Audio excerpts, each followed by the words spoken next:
ज्योतिर्लिंगों की कहानी में आखिरी ज्योतिर्लिंग घृष्णेश्वर की कहानी। यह ज्योतिर्लिंग महाराष्ट्र में स्थित है। इस ज्योतिर्लिंग के पीछे की कहानी यह है कि यहाँ पर एक ब्राह्मण रहते थे। वो अपनी पत्नी के साथ रहते थे, पर उनके कोई संतान नहीं थी। तो उनकी पत्नी ने अपनी छोटी बहन घुसमा के साथ इन ब्राह्मण का विवाह करवा दिया। यह घुसमा रोज़ 101 शिवलिंग बनाती, उनकी पूजा अर्चना करती और वहीं पास की एक नदी में उन्हें विसर्जित कर देती। यह करते करते बहुत दिन हो गए। भगवान शिव जी उसकी इस आराधना से प्रसन्न हुए और उसको एक पुत्र दिया। जब घुसमा का पुत्र हुआ तो कहीं ना कहीं उसकी बड़ी बहन उससे जलने लगी। एक दिन उसने क्रोध में आकर उसके पुत्र को मार दिया और उस पुत्र को उसी नदी में प्रवाहित कर दिया जिस नदी में घुसमा भगवान शिवलिंग की मूर्तियाँ विसर्जित करती थी।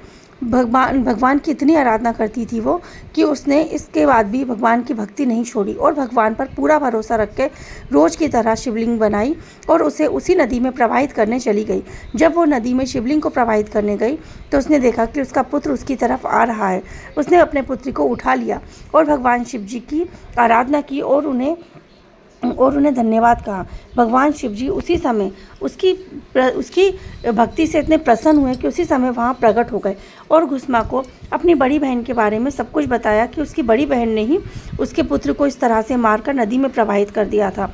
घुसमा को इस बात पर क्रोध तो आया, पर उसने शिव जी से प्रार्थना की कि वो उसकी बहन को इस कार्य के लिए क्षमा कर दें और साथ ही साथ यह प्रार्थना की कि भगवान शिव जी यहीं पर हमेशा के लिए स्थापित हो जाएं। तभी से भगवान शिव जी घृष्णेश्वर ज्योतिर्लिंग के रूप में यहाँ पर स्थित हो गए। तो बोलिए घृष्णेश्वर महादेव की जय। हर हर महादेव।